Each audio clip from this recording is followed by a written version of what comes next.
சந்தியா சானி சீரியல்ல இப்போ ராட்டகாசமான எபிசோட் வந்திருக்கு. ஸ்கிப் பண்ணாம ஃபுல்லும் கேளுங்க. அதுக்கு அதையும் பிடிச்சிருந்துச்சுன்னா லைக் பண்ண பாருங்க. ரொம்ப பிடிச்சிருந்துச்சுன்னா நம்ம சேனலுக்கு வந்து சப்ஸ்கிரைப் பண்ணி கண்டினியூஸாக ஆதரவு தாங்க.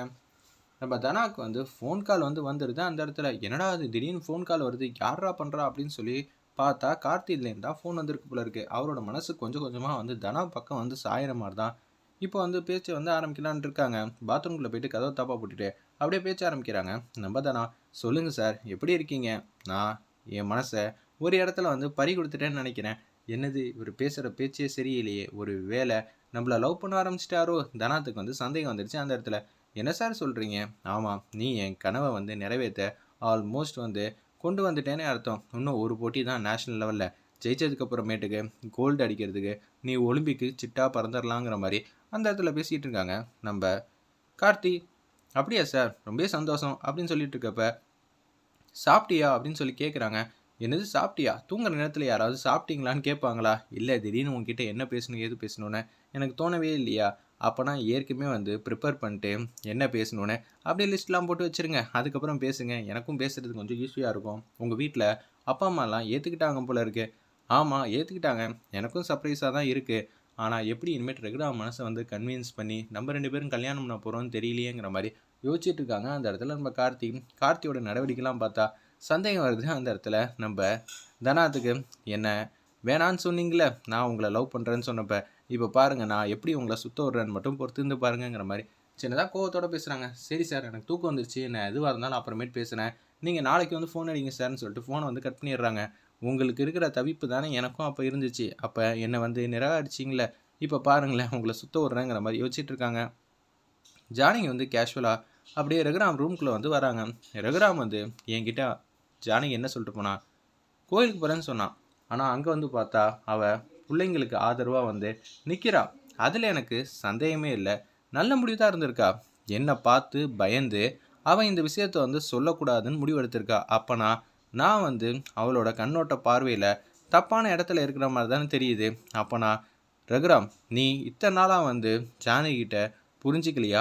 இல்லை அவன் நம்மளை பற்றி புரிஞ்சிக்கலையா? ஜானகி வந்து எனக்கு கரெக்டாக தான் புரிஞ்சிருக்கா.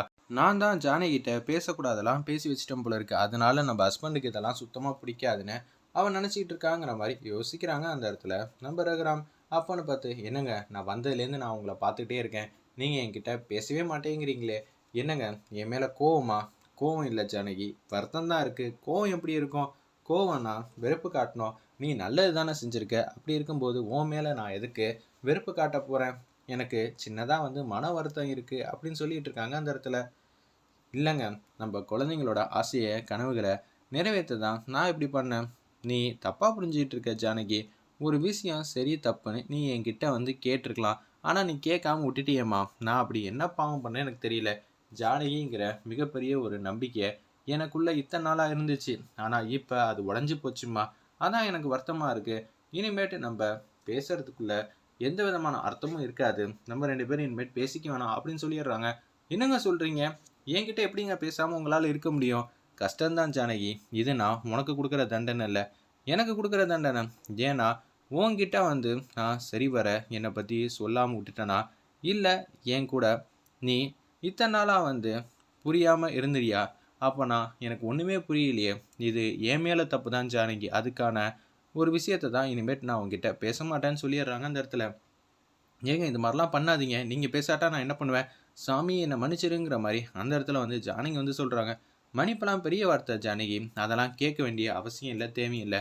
கண்டிப்பாக நம்ம இந்த பிரச்சனையெல்லாம் சுமூகமாக தீரும். அது வரைக்கும் காலம்தான் வந்து இதுக்கான மருந்தாக வந்து அமைய போகுது. என்னை மன்னிச்சிரு ஜானகின்னு சொல்லிட்டு தலானி போர்வையெல்லாம் எடுத்துகிட்டு வந்து அப்படியே ஹாலில் வந்து தூங்கலான்னு சொல்லிட்டு தான் கிளம்புறாங்க. இப்படி ஆகிப்போச்சேங்கிற மாதிரி வருத்தப்பட்டு இருக்காங்க. அந்த இடத்துல நம்ம ஜானகி ஒரு பக்கம் பாட்டி, பார்வதி, பத்மா இவங்கெல்லாம் வந்து பேசிகிட்டு இருக்காங்க. அண்ணன் இது மாதிரி முடிவெடுப்பாங்கன்னு தெரியாமையே போச்சு. அண்ணன் வந்து அந்த பக்கம் போயிட்டார் போல இருக்கு.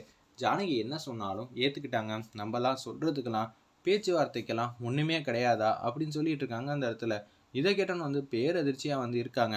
என்ன சொல்லணும் ஏது சொல்லணும்னு ஒன்றும் புரியாமல் தடுமாற்றத்தில் இருக்காங்க அந்த இடத்துல நம்ம பத்மா. அப்பான்னு பார்த்து ரகுராம் வந்து சோபாவில் தூங்குறத வந்து பார்த்துட்றாங்க.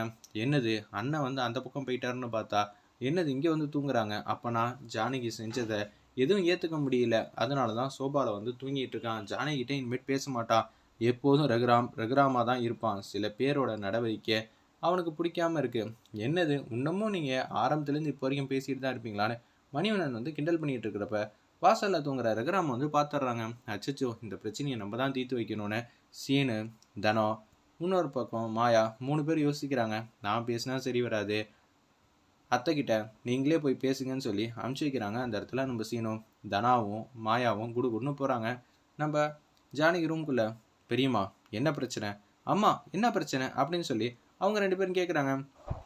பிரச்சனைலாம் இல்லைடா, இங்கே காத்தோட்டமே இல்லாமல் இருக்குது, அதனால தான் அங்கே வந்து போயிருக்காங்க, மற்றபடி ஒன்றும் இல்லைங்கிற மாதிரி சொல்லிகிட்டு இருக்காங்க. அந்த இடத்துல நம்ம ஜானகி, சும்மா ஏதோ சாக்கு போக்கெல்லாம் சொல்லாதீங்க, கண்டிப்பாக இதில் வேறு ஏதோ விஷயம் இருக்குது. ரகுராம் இந்த ரூமில் இருக்கும்போது என்ன சொன்னாங்க, உங்ககிட்ட கோவமாக பேசுனாங்களா? கோவமாக பேசலப்பா, மன உளைச்சலாக இருக்குங்கிறாரு, என்னால் நம்பவே முடியலங்கிறாங்க அப்படின்லாம் சொல்லி ரொம்ப கஷ்டப்பட்டு பேசிகிட்டு இருந்தாங்க. அந்த இடத்துல நம்ம ரகுராம் என்கிட்ட இனிமேல் பேச மாட்டாங்களாம் அப்படின்னு சொல்கிறாங்க. எதனாலம்மா? நம்மளை தான் ஏற்றுக்கிட்டாருல்ல, அங்கே வச்சு தான் அவர் கையால் பரிசு வந்து கொடுத்தப்ப ரொம்ப அளவெல்லாம் ஆனந்தம் அடைஞ்சேன்னு சொன்னார். அப்புறம் என்னம்மா, அது அங்கே ஏற்றுக்கிட்டாருமா, ஆனால் வீட்டுக்குள்ளே இருக்கிறப்ப நடந்ததே வேற. ஜானகி, நீ முதல்ல என்கிட்ட கேட்டிருக்கணும், நான் அதுக்கப்புறம் எதுவாக இருந்தாலும் 2 பேர் கலந்து வந்து சொல்லியிருக்கணும். ஆனால் எதுவுமே சொல்லாமல் நீயா ஒரு முடிவு எடுத்திருக்க. அப்படி இருக்க சுச்சுவேஷனில் இனிமேட் நம்ம 2 பேரும் பேச வேணான்னு உங்கள் அப்பா வந்து சொல்லிட்டாங்க. இதுக்கு என்னதான் விடன்னு எனக்கு சுத்தமாக தெரியவே இல்லைங்கிற மாதிரி சொல்கிறாங்க. நாங்கள் வேணா போய் ரகுராம்கிட்ட வந்து பேசிட்டா கண்டிப்பாக அவர் மனசு வந்து மாறுவாங்க. வாய்ப்பு இருக்குமா, இருப்பினும் இந்த சண்டை வெளியில் எல்லாருக்கும் தெரிய வரும், இதெல்லாம் தேவையா?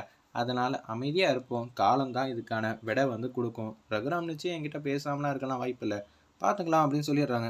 டைம் ஆயிடுச்சு, 2 பேர் தூங்க போங்கன்னொன்னே, எப்படி இந்த விஷயத்தை சரி செய்ய போகிறோம்? ஆசைப்பட்டது நான், ஆனால் திட்டு வாங்குறது எங்கள் அம்மாவா?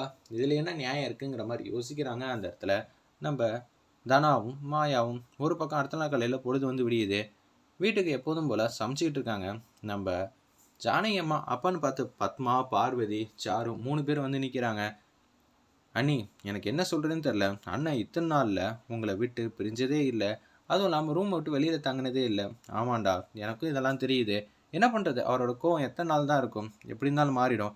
அண்ணி, நான் எதுக்காக இதை சொல்ல வந்தேன்னா, எப்படி இருந்தாலும் உங்கள் மேலே கோவத்தில் இருக்காங்க. இப்போ நீங்கள் சமையல் செஞ்சாங்கன்னா அதை வந்து சாப்பிடுவாங்களான்னு பார்த்தா சந்தேகம்தான். அதனால் நான் சமைச்சிட்றேன், அண்ணனுக்கு உங்கள் மேலே கோவம் வந்து தீரட்டும், தீர்ந்ததுக்கப்புறமேட்டுக்கு நீங்கள் சமைச்சனீங்கன்னா கரெக்டாக இருக்குங்கிற மாதிரி பத்மா வந்து பேசணுன்னா அவங்களால நம்பவும் இல்லை. தூக்கி வாரி போட்டு தான் அந்த இடத்துல, என்னடா அது, இத்தனை நாளாக இது வரைக்கும் யாருமே சொன்னதே இல்லை, இப்படி சொல்லிட்டாங்களேங்கிற மாதிரி மன உளைச்சலில் அப்படியே கிச்சனை விட்டு வெளியில் வந்து வராங்க.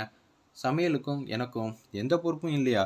நான் தானே இத்தனை நாளாக இந்த குடும்பத்தை வந்து கவனமாக பார்த்துக்கிட்டேங்கிற மாதிரி யோசிச்சுட்டு இருக்கப்ப இன்றைக்கி சாமிக்கிட்ட இதுக்கான தீர்வு கொடுத்தே ஆகணும்னு சொல்லிட்டு பரிகாரம் பண்ணுறதுக்காக வந்து கோயிலுக்கு போகிறாங்க. நான் ஏதோ தப்பு பண்ணிட்டேன், அதுக்கான விஷயத்தை வந்து சாமி தான் வந்து மற்றவங்க மனசை வந்து மாற்றணும்னு சொல்லி பரிகாரம் எதுவும் இருக்கான்னு சொல்லும்போது இது எல்லாத்தையும் தூரத்துலேயும் ரகுராம் வந்து பார்க்குறாங்க. நிச்சயம் ஜானகி அம்மா வந்து மன்னிச்சிருவாங்க. ஜானகியோட மனசு இப்படியெல்லாம் வந்து பாதிக்கப்பட்டிருக்குன்னு தெரியாமையே போச்சு.